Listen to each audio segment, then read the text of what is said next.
Good evening, colleagues, friends. Welcome to the first event of the Center for Multilingualism and Linguistic Research. It's very nice. Baie mooi. Jullie indication die vocal suite. Baie mooi om mense as bekend te sien. So thank you. I hope that tonight you will enjoy the evening. We have a program launching this beautiful book with this beautiful cover. Een voet in die cover, een voet in die gat. Is dit? Kry jy? Of graf. So I look forward to this event, this first event of the CNDR. And so on behalf of the staff of the CNDR, the colleagues in the CNDR, we heartily welcome you to this launch of Een voet in die cover, published by NPD Gevers in the publishers. The imprint is Square Publishers. But before I say something about Geraya, and I have 3 pages but you have something to say, I thought I had to pour out my heart for our friend here. Let me say something about the CNDR. The center, the work that we do, I believe, and the colleagues in the center believe, is important for South Africa. We are on the road, rethinking multilingualism and developing new discourses from an interdisciplinary perspective within the humanities and the linguistic and education sciences. So all the work that we do involves interrogating contemporary and historical African intellectual heritage through critical review of the role of language, multilingualism, multilingual education, and literature from the colonial archive to the present dispensation. But then at the same time, we are working to develop a critical reframing of multilingualism and diversities in our country. So if you want to know more about the center, just follow us on YouTube, Twitter, Instagram, and Facebook. And if you spend most of the time on there. So this is our intellectual space, and where we meet and debate and raise questions to advance issues around language, translation, multilingual literatures, linguistic citizenship, and multilingual education. And of course, decoloniality. And all the folks that are here today, my colleagues, they work very, very hard to make this a reality in print. And I'm very proud of them. In this context, and even over the last few years, we've intensified this sort of research around multilingualism, this reframing. In particular, in the multilingual literatures and translation works published by Ankie Crox and Dewey Magona, our colleague Duncan Brown, in languages such as Xhosa, English, Afrikaans, and of course Kaap's. Now we made it a point to make Kaap's a home in the CNDR. If you look at our banner, it's trilingual, and when we made the banner, the printer said there was a mistake because with the Afrikaans, and I said no, it's not a mistake. It's the sentence fur, not fur. So we were clever in just making a small change. So we were delighted in that interrogation by the printer. But our colleague Duncan Brown, I must add, and Cindy Magona and Ankie Crox have been exemplary leaders in advancing multilingual literatures and translation projects. Professor Crox, for example, her recent project in and out of Kaap's, for example, have sought to develop a new approach to the translation of Kaap's. And that has, I think, will influence other researchers translating Kaap's into other languages. At least we hope, right, Prof? We hope, yeah. In this context, ladies and gentlemen, is where you find Geraya friends. I first met Geraya at the Adam Small Festival after my... Oh, there's a story. Yes. her to ask a question, and she pointed to my linguistic use or non-use of a diacritic symbol used by Adam Small mostly. And I said, I don't use it, but after this brief exchange, we met several times, and I made up my mind, to recruit Geraya for 2 projects. One that has to do with the trilingual dictionary of cards, and the other one led by my colleague, the development of bilingual curriculum materials. And Dr. Rapanthaile started out with the development of isiXhosa English bilingual curriculum material, and we brought Geraya on board specifically for the task to help us translate CARB's English bilingual curriculum materials. It's an issue that's very important for the school context, I think, as many of you know. And it's been a delight working with Geraya. Maar ja, ze skel nie sommer keer uit en ons skel se mekaar op baie klein taalkundige issues. But I also bought and read all of Geraya's works, for the inclusion of them in the dictionary project. And I can tell you I have no regrets. So far she has been made important contributions to both projects in the CMDR. This is highly regarded by colleagues in this unit. I've heard many good things being said on it. Let me give you 2 examples of not being said, but other people writing of her. In a forthcoming journal special issue, edited by Duncan Brown and Angie Crook, entitled Creative Non-Fiction South, a reviewer wrote of Geraya's bilingual contribution entitled Ken Jy My Heart, Do You Know My Heart, as follows, I quote, "What a wonderful breath of fresh air to stumble upon a contribution not written in the most damaging colonial language in modern history. Yeah. It is most pleasing to read a contribution that is written in a non-standard variety of Afrikaans." I think Geraya was the other definition. This contribution is linguistic citizenship in action. In other words, demonstrating how speakers themselves own and represent their language. And the author absolutely must be commended for the bravery it must have taken to do so in a context so dominated by English. As klop ander goed is wat jy review moet sê, maar ek het nie nog bykom. Hy is die eerste voorbeeld. Then, the other example is Geraya's contributions to advance text, translations of text into CARBs, whether it's in English or other languages. Later this term, the CMDR and New Africa books will relaunch the Sia Gruvas book series. It's a series targeting 16-year-olds or teenagers. So snappy texts of the length, I think, usually of 20 to 30 pages. This book series so far is mostly published in English or isiXhosa. But as of this year, it will include CARBs. And this is due to Geraya. She has finished the first translation of Russell Kasula's Knife Edge, translated by her to Flamescape. Flamescape. But she's not stopping there. She will also write a new story, a new text at a later stage, making an original contribution. So, Geraya, that's my 2 cents. I am truly delighted to see this book in print. You've written a lot more, but the first one published by a mainstream publisher, and we have thoughts about that too. Yeah? We and the audience here congratulate you once again. Let's put a hand.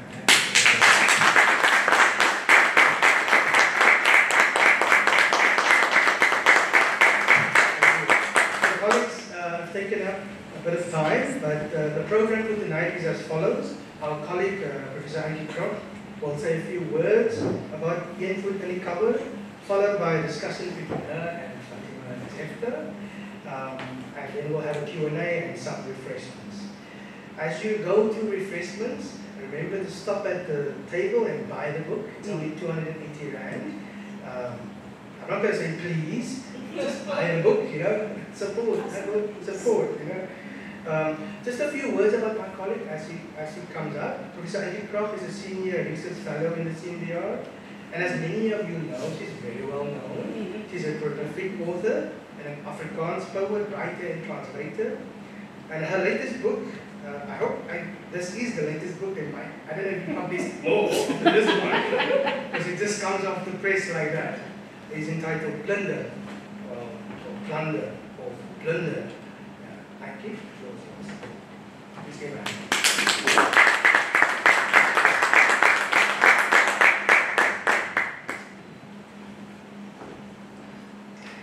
Jy is nou mooi, blink gelek nie. Behoorlik. Het is vir my 'n groot plesier om vandag hier te staan. Maar ons is hier by mekaar vir 'n baie rare gebeurtenis. C.W. Leibold het in 1920s, I.D. du Plessis in die 1930s, Alba Bouwer met Abdolkie in 1960s en Elsa Joubert in 1990s literêre Afrikaanse tekste geskryf waarin die oosterse en veral moslimkultuur neerslag gevind het. Beide Leibold en I.D. du Plessis het in noue kontak met die moslimwêreld in die Bo-Kaap geleef en gewerk, terwyl Joubert gereis het in hierdie dele en reistekste geskryf het. Vandag, byna 100 jaar na die eerste moslim geïnspireerde literêre teks in Afrikaans verskyn het ons 'n werk wat uit die moslimgemeenskap self kom. Maar dis nie al unieke kenmerk nie. Terwyl al die genoemde skrywers opgegaan het in die rykdom en weelde van die oosterse temas, die vryheid van leef in hierdie eksotiese, byna geïsoleerde gemeenskap, die welige natuur in die ooste, die geheimsinnigheid van die Bo-Kaapse Islam rituele, gaan hierdie bundel oor gewone moslems in hulle alledaagse worsteling en plesier. Teen 'n kragtige, mens wil byna sê, ongebreidelde kultuur-religieuse agtergrond van spesifiek Kaaps-Malayse gebruike, taal en geloof word Camus van die belewing van menslikheid, verdriet, liefde en onreg as 'n hegte eenheid geskep. Daarbij slaag die skrywer verrassend daarin om deur haar sydelingse blik op armoede dit eintlik veel skerper en pynliker te teken as op die gewone konfrontasionele wyse.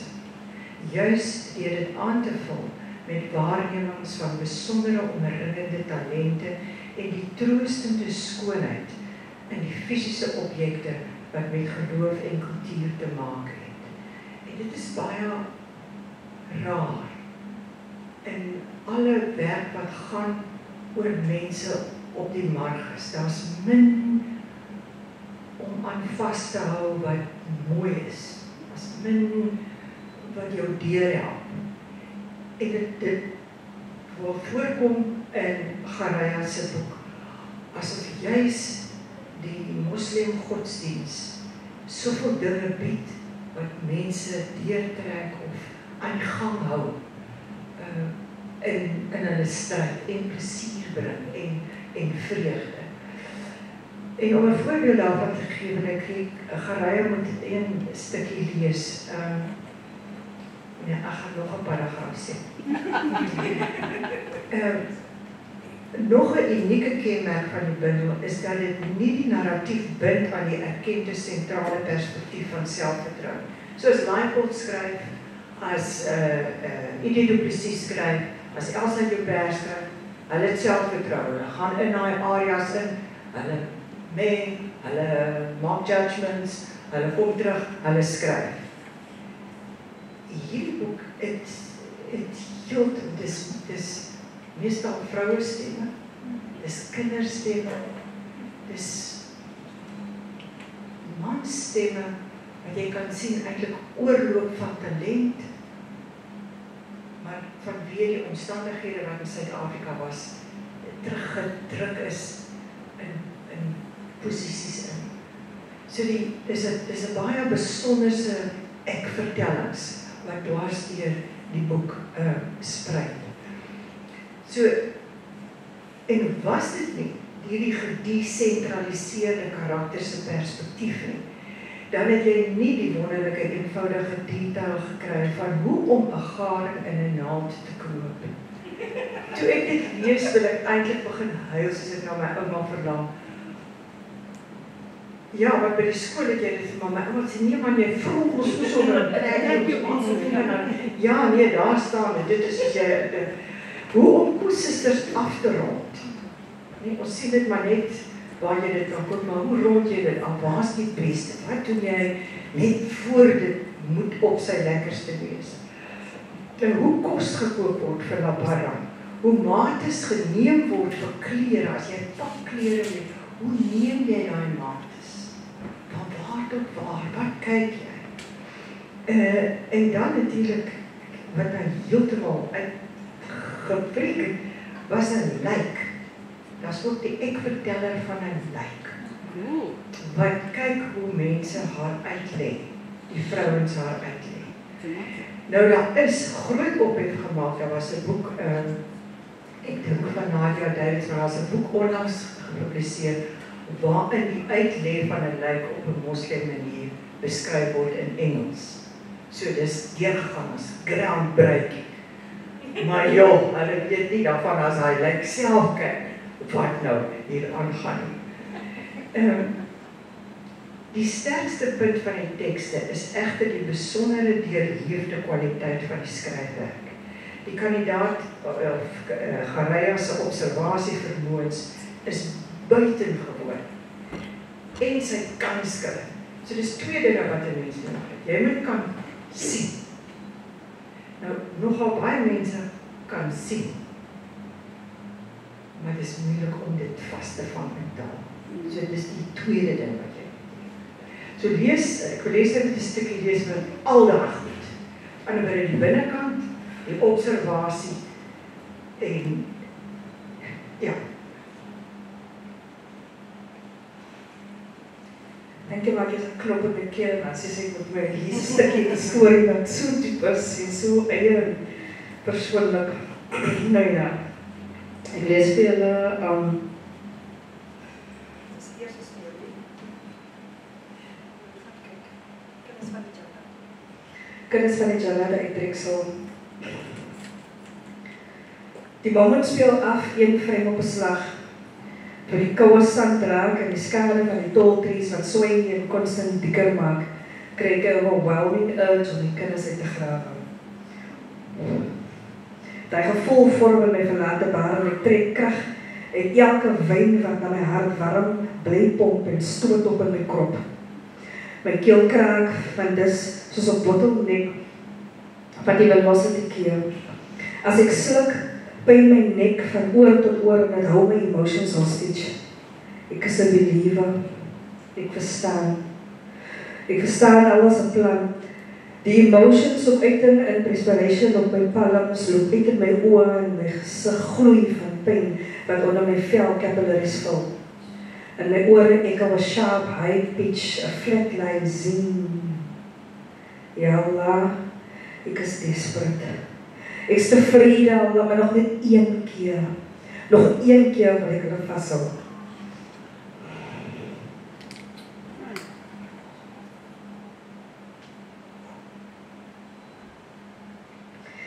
A swelling sensation wat van buite my body radiate, grip my sien vas. Ek het gedag lead na 'n ander reality. Met oversized hande skep ek spadefuls grond uit, totdat ek hulle benches reach en het vastklou. Embrace in my bors, en huil ek die kamp gemix met rooswater na die kafan gesok. Kinders van die Jannah bereik so te vriend. Die terug aan my skouer, dis toe wat ek besef waarmee ek besig was. Die peesterities leer oral langs die kabber soos konfetti gestrooi. Die vars opgekrapte grond reik steek in my lies en my naels is swak onderin. My voorkop is nat en die siltstraaltjies brand my oor. Het sidestep my eyebrows, loop tot oor my lip. Loop tot oor my open lippe waar het 'n bitter smaak in my mond laat. Vrou Haal kan nie kies myself hoor nie. Maak Touma, het sy nie tevrede nie? Ras die dit. Wat sy nie verstaan nie, is dat ek sy al die pad tevrede was, even happy. Maar aan ma sit haar kind in die bos, al het daar al roewe gevorm. En as hy privilege revoke word met die indring van die dood, is een ma content, want sy vita kids word hier Nabi Ibrahim considered a friend of Allah gereis. Maar een ma kan nooit die umbilical cord completely geknip kry nie. So dis 'n uitstekende voorbeeld, dis genoeg 'n religieuse agtergrond en 'n rituele in. Hier's ontsettende emosie in, maar dis nie net die emosie wat in haar stem is nie, dis die emosie in die taal, gewortel, gegrawe. Dit is 'n klomp woorde wat die emosie dra. En dan wil ek eintlik uitkom by die belangrike punt. As Gareya nie toegelaat was om te skryf in die taal wat sy praat nie, het ons nie hierdie boek gehad nie. Nou waar kom hierdie toelating uiteindelik vandaan? So ek wil eers hulde bring aan Diana Ferris, wat eintlik haar groep wat sy gevat het, en daar was baie van hulle wat sy gelei het met die pad saam, wat toegelaat is, wat as of natuurlik skryf jy soos jy wil skryf. Gareya het by my honneurs gedoen, in kreatiewe skryf, 'n stuk daar geskryf, maar dit was in Afrikaans, gewone standaard variëteit, gewone variëteit van Afrikaans. En toe kom sy eendag by my en sê, maar daar is 'n MA op Rhodes, wat Nathan Trantrale het, en dis in Kaps, en jy kan dit weerskryf, en jy kan dit langtermyn doen, van ver toe.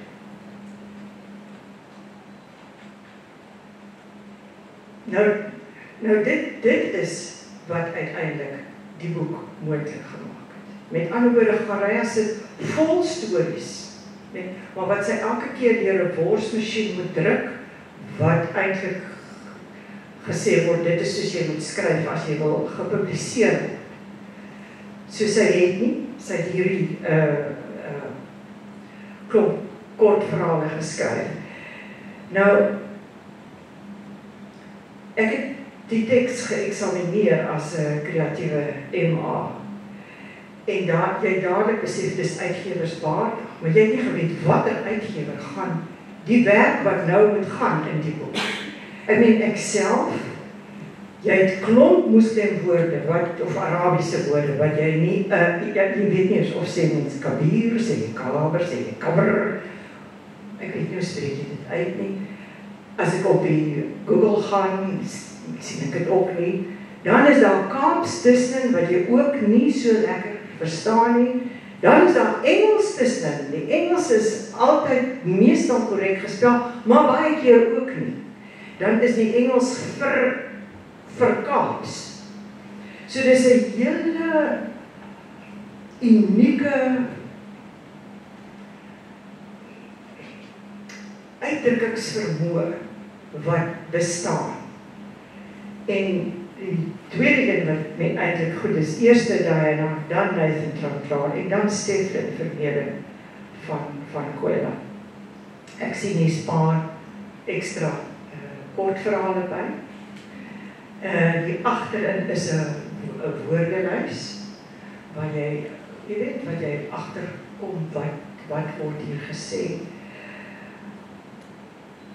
So dis klomp dinge wat moontlik, wat bestaan, wat hierdie boek moontlik gemaak het. Maar dis eintlik ook 'n onreg dat dit 100 jaar gevat het voor iemand in daardie gemeenskap uiteindelik 'n stem mag gekry het om te publiseer en te publiseer in 'n bekende mainstream uitgewery. En ek hoop, ek weet die Afrikaans sprekende moslems is 'n klein ragge groep. Is nie landswyd nie. En ek hoop hulle koop die boek en ek hoop hulle praat daaroor en ek hoop daar's debatte oor die stemme wat daarin praat. Die vloekery wat miskien daar mag plaasvind. Die onheilige dinge wat daar plaasvind. Die lieflikhede wat daarin plaasvind. Dat dit gesprekke losmaak binne in die hele Afrikaanse gemeenskap. So ek wil afsluit deur te sê, een voet in die kamer is 'n fantastiese, kragtige vernuwing in die groot breë spektrum van alle soorte Afrikaans. En wat dit eintlik sê is dat literêr gewys is die Afrikaanse letterkunde nog glad nie met sy voet in die, of met haar voet in die graf nie.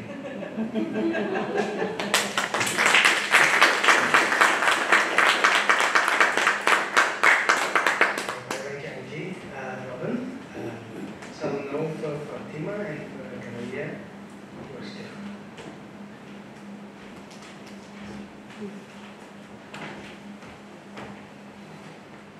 Thank you, Quentin. I'm just going to speak very briefly to introduce Fatima and Loraya and to add my congratulations, Loraya, and I'm very excited that you're part of our project in bilingual learning materials, and I'm looking forward to working with you some more.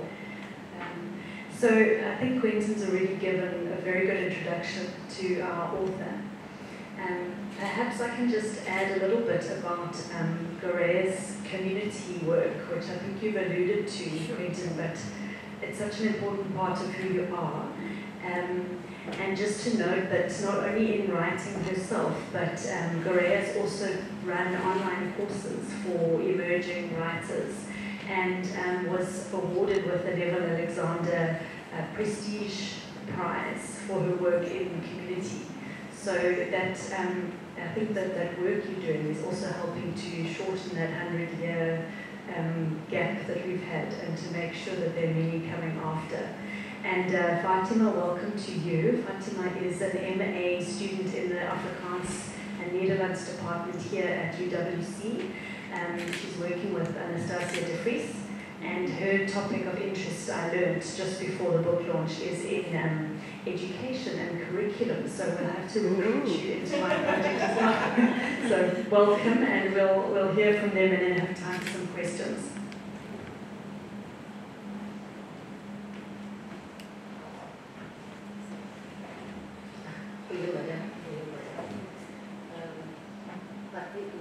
As al wat ek kan sê, het is kort te sê, maar wat die eer om vandag hier te sit. Ek sê altyd, ek kyk net lees, wat ek uit die boek kom. Geiria, ek krijg respons. Ek het met Geiria gepraat voor ek al boek, en vertel ons bietjie waaroor gaan die boek, voordat ek nou die swaar praat. So, dis net baie, ek sê altyd, alles is altyd toevallig in my lewe, so weird coincidences, dat ek was 12, toe ek myself gesê dat ek eendag 'n boek skryf. Ek het die cover geteken, en ek myself gesê, ek gaan eendag 'n boek skryf, en ek het baie om te sê. So my opinie het dat jong mense nou die Rebelse jong mense gewees. En ek het groot geword met my ouma en my opa hulle, beide kante. En vir my was mense nog die meest interessantste ding wat ek al ooit in my lewe gesien het. Hulle verhoudings, hulle interactions met mekaar. En my ouma was quite 'n karakter gewees, sy was 'n sterk vrou gewees. En my opa, haar man was baie funny en hy was 'n great storyteller. My ander opa was 'n ou wat intricate goed uitgefigure het en hy general knowledge gehad about mechanisms en goed, so hy het unpacking gedoen. So daai is wat ek doen saam. So ek het in 'n wêreld groot geword waar ek al die interesting goed gesien het, maar wat ook vir my geshape het en ek was nie bewus daarvan. Maar ek het by ouma altyd gesê, pero maldeer met covers of wat represent vir haar.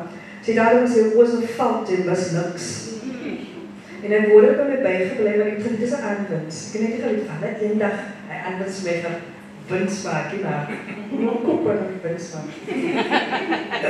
Maar ek gevind dit gaan iets wees wat of value is, want ek gevind dit is valuable, because people are valuable. En for some reason het ek sonder regtig cognitively oor dink, geluister na stories, as groot mense praat, die grijs mense, ek het hulle gespeel by hulle voete, dat ek geluister goed wat hulle praat, die stories het ek altyd gebek, en as ek goed gesien het, en ek sien interesting characters, had ek altyd gevra, you know what, ek sien so interesting, why was I interested? So ek constantly vraag, ek dink permanent altyd, ek ponder altyd iets, altyd. En so gesamentlik met allemaal die, my hele lewe lang, het ek ook grateful gewees vir baie opportunities wat ek soms gebied het ek beleef en soms wat ek gebied het nie. Maar ek het 'n sense of gratefulness altyd gehad vir die experience wat ek gegeen word. Onthou die konsep van 'n museum is dat jy alles wat jy gegee word is 'n gift. Whether it's good or bad, whether it's ill or health, is altyd 'n gift. So jy word groot gemaak in 'n sense of understanding. En that understanding was eintlik die groundwork van collecting. En so, in dieselfde lesson wat ek leer altyd my students is, you observe without judgment and then you collect. Because if you judge, you cannot collect. En dat het ek naturally self gedoen, omdat ek so interest was. So al die stories het ek gebek, en ek het dit somewhere gaan sit, en for some reason, soos ek sê, was die wat, het was die tyd vir het om ek te val. Die wat is die tyd wat het aanbreek. So dit was die regte tyd. Dat was die regte tyd om te val. En met dit sê ek, vraag ek ook, Kaats, Moslim, Afrikaans, ek sê Moslim, Afrikaans, want dit is hoe ek ook groot geword het. En die ek ook lees, besef ek weer eens, daar was 'n tyd dat ons so gepraat het, omdat ek self het groot geword met die taal, wat iemand het gekom en geskryf, dat ons nog hier op ander tyd bestaan het, want baie min mense praat meer in die Kaapse Moslim taal. En is 'n taal waar ons groot geword het, en met daai vraag ook, die tyd was nou die regte tyd, maar wat ek vir jou het besluit, nou is die tyd om dit te doen. Want is 'n groot boek, op 'n tyd soos nou is dit 'n groot boek, ek moet self sê. Ek moet by begin. So, 2015, toe na ek 2012 begin het met die groep vir Pretty Sentrum van die NFVS, en sy het gesê, my kans krijg daar is iets wat in nie. En 2013 toe ek begin acting en dramas wat en onderrig daarin kry. Toe het ek gevoel daar is nog altijd iets missing. I felt incomplete. 2015, toe kom Christine Trotter en sy bring ons 'n plomp, bekos het so op die grond, en ons gooi het so uit daar op die grond. Sy sê, gaan deur alle bundels. En dan elke, as jy pom sien, en jy lees het raak, en dit doen iets aan jou. Het laat ons so binnen check of iets. En bring dit, en fotokopie ek het. En sy doen daar, ons het so stek. Maar met die deurgeblaai, kom ek op Adam Smallse week af, en ek kyk die week, en ek kyk die week, en ek kyk die week, en skielik raak ek stil, en ek kyk die woorde, en ek in my mind klik het. Maar wat ek hier lees, klink nou, nie soos, nou sit ek confused. En wat vir my die meer seer is, dat ek het gehuil, ek het huis toe gegaan, en ek was kwaad, vir hy brein, juffrou wat vir my gesê het, sê, ons, nie ons, en sulke goed, because het my gelig. Sy het my laat believe, die wat ek my mond het kom, en sy het gekoos, 'n disconnect, jy weet die distance van die oor na jou mond, 'n disconnect het sy gekoos, because what I said, my ears could not hear, because as ek gepraat het, dan het ek gehoor ons, maar ek het gesê ons. How unfair is that to anyone to disconnect their own ear from their own tongue, that they cannot hear a sound. Literally, I was deaf for how many years? En ek het huis toe gegaan en ek het gehuil, en het gesê, julle maas. Daar is die emotion dat opgekom. Maar ek het gegaan en ek my werk gewys wat geskryf het vir, ek gaan nie sê nie, was het as familieperson, persoon sê wat my lag. Dus ek wel, dat die klom mense lag, dat ek die wiste iemand een beetje happiness bring, hy is ook fijn. But if I want to be authentic and true to myself, and I cannot be any other way, dan gaan ek moet skryf en wat klop binne my. En toe doen ek Kaapse Hollands. En toe is het dat Kaaps op die voorgrond is. Toe dink ek ek's 'n Kaapse skrywer. En hoor wat ek sê, toe dink ek's 'n Kaapse skrywer. En ek connect met Kaaps en ek gaan aan en ek sê die world en mense is almal Kaaps dronk, almal is Kaaps dronk, almal wil met die gravy drinken, almal spring, almal is ook Kaaps, nou praat almal Kaaps. Want so die wit mense se poms op Facebook is ook Kaaps. Hulle voel soos matrose is met eintlik 'n vloekpoem met 'n paar ander woorde van Kerry, maar almal is nou Kaaps. But I thought, gaan julle aan? Gravy train is fine. 6 maande into that book, vir my kies het ook gepublished, so word ek vir Eugene Marie Literaire Prys genomineer, and that's when I knew that my journey is through. En toe weet ek, dit was al wat ek geniet om te wen nie. Ek het dit geniet om vir iemand vir my te sê dat wat jy nie by mekaar is die regte ding, so kap aan meisie. Kap ek aan, met die, wat ek nog gaan na Rhodes toe, kreeg ek nog een Nathan aan. Nou sê Nathan vir my, maar ek het ingeskryf om gedigte te doen. Nathan sê vir my, wat sê my nou klaar vir op wees met poëtiek, jy nou boords en wat nog man. Nou ek skryf kort verhale as 'n afleiding as ek nog nie meer my vehikel na. Soos alle mense met 'n breek en drink 'n kop tee, ek gaan skryf 'n kort verhaal of kinderstorie. Dit is my afleiding, so permanently weet ek altyd. Alright? Ek sê toe maar okay, ek het al kort verhale geskryf, dink ek is wat goedie, maar you know what? Ek like 'n challenge, moet nie vir my challenge sê. Dus hy aanvang. Alright, en ek van die challenge. En in die, terwyl ek in my kop dink, ek is 'n Kaapse skrywer, begin die Cape Muslim vernacular los te wikkel. En die stories kom en dinge goed kom net. En ek sê, jy kyk, ek moet jy weet wat 'n skrywer of enige creative is, you know you got something. You know it. Jy weet dit gebeur nou. Die moment was daar. Alright? En ek sê toe vir hom, kykie, hier's 'n talie in my wat nou borrel, jong, ek gaan dit nou met gooi, ek kan nie aan hom nie. Right? Hy sê kap aan. Maar ek kap nog altyd aan. Toe begin ek te praat met almal. Nou praat ek met my mense. Nou kyk ek wat die woorde respond hulle. Nou raak ek op, maar soos die vocabulary nou wikkel, is daar net meer influx van nog woorde en nog expressions en nog school of thought en kyk jy, ek kom, die soos is nou op, nou loop hy. En toe met die, toe besef ek, you know what? Die is wat ek my hele lewe lang wou doen. Toe 12 is, dis my purpose, dis wat ek supposed is om te doen. Dis waarvoor ek hier is, dis waarvoor allerlei ander goed gebeur, this is what I'm supposed to do. En toe begin ek te skryf en toe gaan haal ek allerlei stories. And it was so amazing because I created this world. I could go back and visit my grandparents. I could go back and visit my jonger weergawe, my broers, my sisters, klein, because I could go to that world and make it a wonderful imagination of being able to live in a world when I created and live with the characters. Maar toe dink ek gaan nou nie wil nou klom lawsuits het nie, so kooi, hulle vir die slanses, hulle is quick vir hy, moet maar kan met die geld maak. Toe knip ek alles op, knip ek characters op, en ek kan ook nie wel die paint net so nie, maar ek kan haar naam hou, ek kan nie gakkie net so paint nie, maar ek vat sterk karakteristiek wat hulle net maak, die main karakteristiek van my karakter, en ek voeg alles by.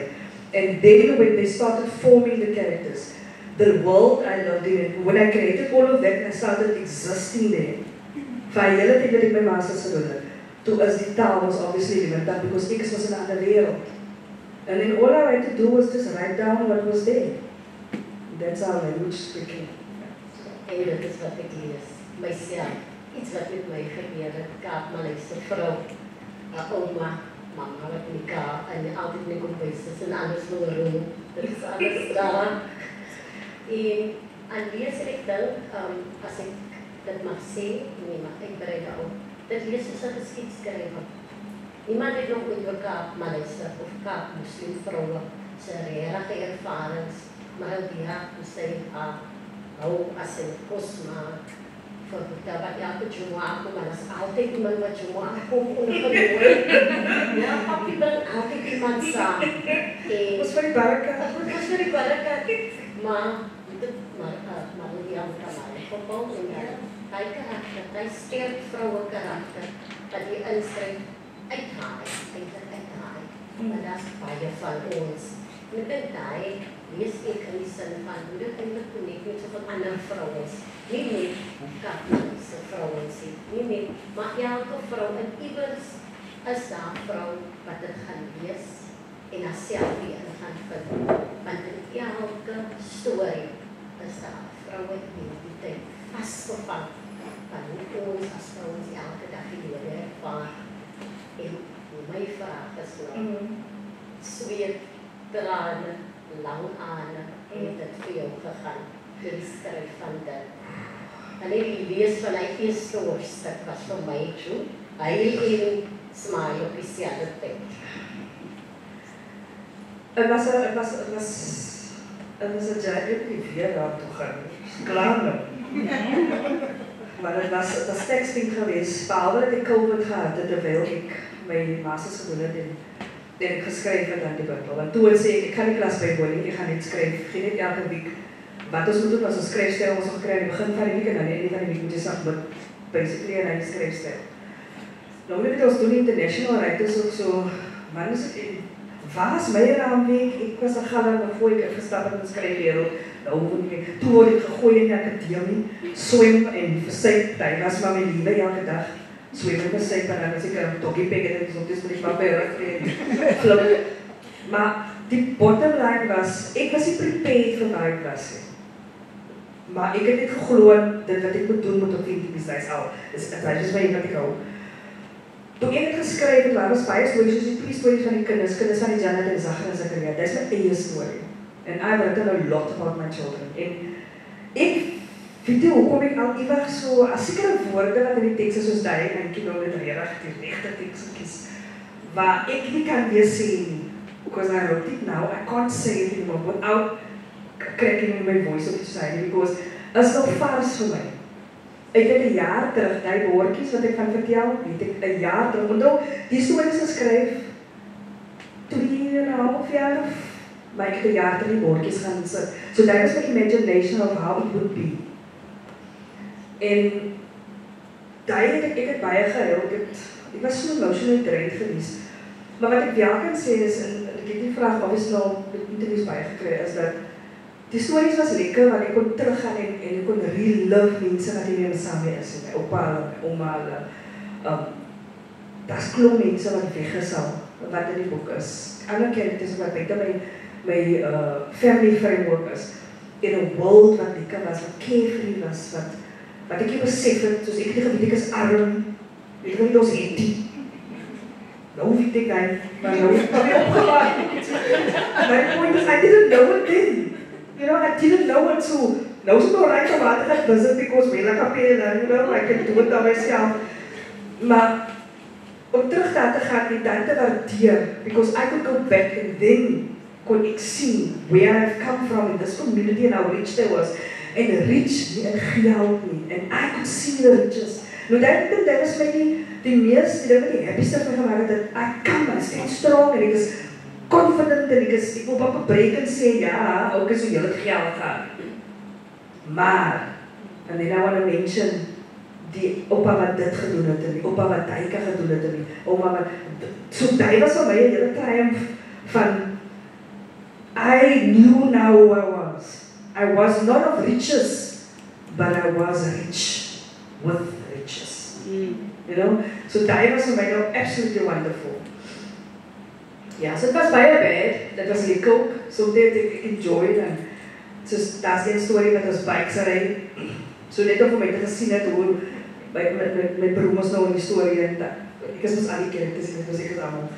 So hoe jy nou die bike ry en hoe die joy van 'n kind lewendig kan raak. So those type of things, maar hy as jy getrim nie, dit is nie gekam nie, dit is nie gevleg nie, is 'n bosgasie bolling van net 'n plain en simpel happy. As niks aan my gemaak het, ek geval en as ek. So die rawness van hoe emotion net so eenvoudig kan wees, en hoe is dit soms net so te veel van maak. Ja, so dat is baie lekker. Dit is wat ek dink die taalvorm wat jy gebruik in Kaapman en Suid-Afrikaans. Ek dink dit kom outomaties met 'n tevredenheid wat ons nie groot raak dink. En dit is wat ek staan. Vir my is eintlik effe genoem dat hoekom sê mense al sien in die stories gebruik ek klank en by konsonante ek gebruik het 10 voordeel. Ek verstaan die klank van die language en verstaan dat die vir my is language 'n character anyways, dit 'n emotion. So Die klanke moet ook praat. Julle sal sien in die epistories of die lyn stories of so, dat is wat die klanke eigenlijk en ek gevorm woorde wat ek het geregel in 'n sekere manier en ek het 'n rhythm and flow veroorsaak want jy moet die taal moet ook van kan geniet in die tema wat jy homself vind. En dan, as ek nou weer aksie en soos, as ek skeer, // en tok // so sulke goed, so, was vir my belangrik, het was nie net wat skryf die storie nie. En vat die storie was in Engels origineel geskryf, ek het die eerste keer gedoen, ek moet kan na Kaaps weer aan op doen, so, het was getranslate eventually. Dit was my eerste translations wat ek gedoen het my eie weg. En so, die taal was my belangrik, dat die taal ook 'n plek gegee word om op sy crispiest wat hy homself kan uitdruk op hy tema ook tevoorskyn kan kom. So, was my baie. Wat is andere las jy tipe stories? Okay, so ek het 'n bietjie van 'n conversations gehad vandag nou. Vir my, toe ek het original skryf, toe skryf ek het asof het 'n series gaan wees. Soos 'n series van as jy 'n series op die TV kyk, al die enkel characters of storieetjies, maar daar's mense wat invlieg hier, daar, hulle kom weer en kom hulle. So dit was vir my 'n eenheid. Dit was ook nooit vir my kort verhale alleenstaande nie. Daar is ek eerste nou wat teruggekom het na hulle eers weer gelees het. Dis kort verhale moet op hulle eie hoedanigheid kan staan. Dus sy sê nie vir my nie, sy het die like end product. Sy kyk nog net heel vas in 'n storie. Sy sien nie my wêreld nie, so of vas te raak. Vir my was dit gewees, ek wil 'n wêreld create, and you cannot create a world if it's broken. En ek gaan nie iets maak wat stukken is nie, because die gaan nie stukken nie. Die mense is 'n community. And how do you have a community when you have drade wat onsigbaar lead in between? And if you read it, you will see it. Because dan ek go hier, en as in 'n ander fase dan, so collectively, if you look back in the whole book after you turn around and read the whole thing cover to cover, that's what you see. You walk away with a community of people. Niet met 'n enkel, dit is your favorite, dan is dit die, maar your sense is a community, is a whole ding. So, vir my voel ek, het is, soos jy dit sal sê, is 'n novel, is een boek. Is nie 'n collection van kort verhale. En het vul eintlik die stories van een gemeenskap. Ja, because at the end of the day, oorbrug daar een storie, almal, en hy is jou storie. Is jou impression is die laaste storie in die boek. Van hy community. En jou ontmoeting met hulle. Dit is die laaste storie. Sy skryf vir hy myself. En dan sien die dramakassie aan die einde. Ja, precies, dis die en so. Wat ander, sommer net so op 'n persoonlike basis. Wat ander ervarings het jy persoonlik in die gesin wat jy vandag kan lees en vir jouself sê? Want ek dink dit is amazing. Absoluut. Individuele hart en siel en alles staan. Ja. Maar ek lees dit so en ek verstaan dit so en daarom vra ek dan alles moet staan dit voel as 'n mens dit lees, as 'n leser. Baie wel geniet vir 'n vrou en 'n sterk vrouefiguur. 'n Vrou wat deur enigiets in die samelewing kan gaan en dan haarself hiermee. Een van die vrouefigure is ons connected aan. For my, die vrou wat, and she doesn't feature in the book, there's a quiet, she's not on the pages. She's in the reflection of the story, Portrait.